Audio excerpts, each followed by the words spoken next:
Alrighty guys, so this is part 2. So again, I was talking about how the gold is representing Babylon and Nebuchadnezzar's reign, and because he was so wealthy and had so much dominion over so much land, God gave him that dominion and he represents him as gold. Now, the second part of this statue is the Medo-Persian Empire. And again, this Medo-Persian Empire is represented by silver, and silver is less than gold. And you'll see how each time this material changes, it becomes less and less and less. They were able to last long because they shared their wealth. Silver is the metal used for currency. It is the metal used for money. That's why you see arms crossed like this, because the Medo Empire did not have as much money as the Persian Empire, but the Persians needed the Medo Empire in order to have a fully functioning kingdom. They were then conquered by the Grecian Empire by Alexander the Great. This is now represented by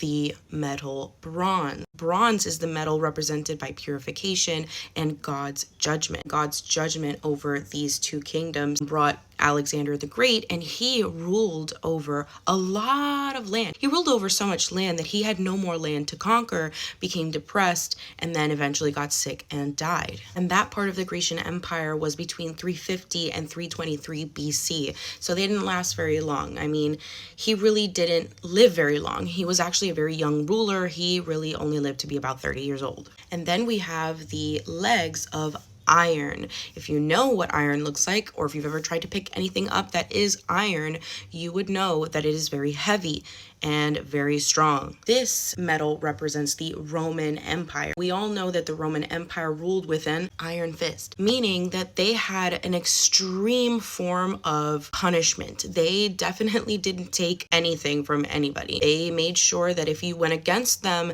they murdered you brutally. And they made sure that anybody else who thought about rebelling against them saw exactly what happened to those who rebelled against them. That is why Jesus was put on a cross just outside the Roman city, because they wanted people to know that as you walked into this Roman-owned city, that if you went against Caesar, this was what the cost was. Romans were known to be the most brutal in execution, whether that be the cross, the upside down cross, the flailing, removal of your skin, things like that. That is why the Roman Empire is always known as the Iron Fist. Just like Daniel prophesies, he knows that Rome will be iron. And why do you have two legs? Just like you have two arms for the Medo-Persian Empire, you have two legs of the Roman Empire, because eventually they do split. This is the Roman Caesar Valentinian, and when Rome split in two, it was split by this man and his brother. I'll show you a photo in a moment. And he ruled the west while his brother ruled the east. This is just Valen.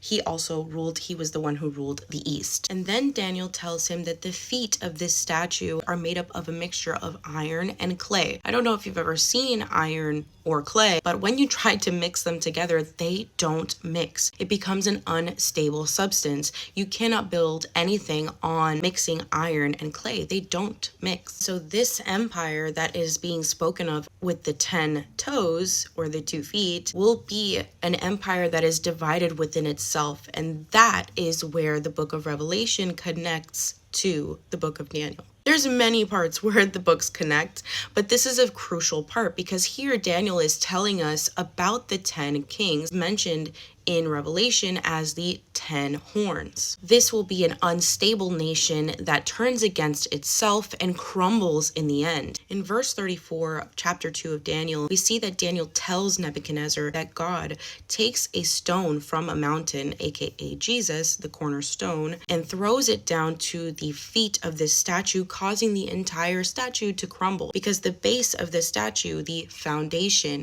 of the statue, is made of something unstable. And through that rock, that nation and every other nation that came before it will crumble and will be blown into the wind like it was nothing. This is just a small portion of the larger breakdown in the book of Revelation, where Jesus comes back onto the earth and tramples his enemies and saves the whole earth. He rules and reigns and is the king of the earth once more. Jesus is king. He is on his throne, but he is going to get up from that throne very, very soon, and he will come back for his people, and he will be back for his land. I urge encourage you, if you have not given your life to Jesus yet, please do so, because he will be coming back for his people. And you don't want to be trapped in the tribulation, because it will be World War III. Go in peace and love, and God bless you all.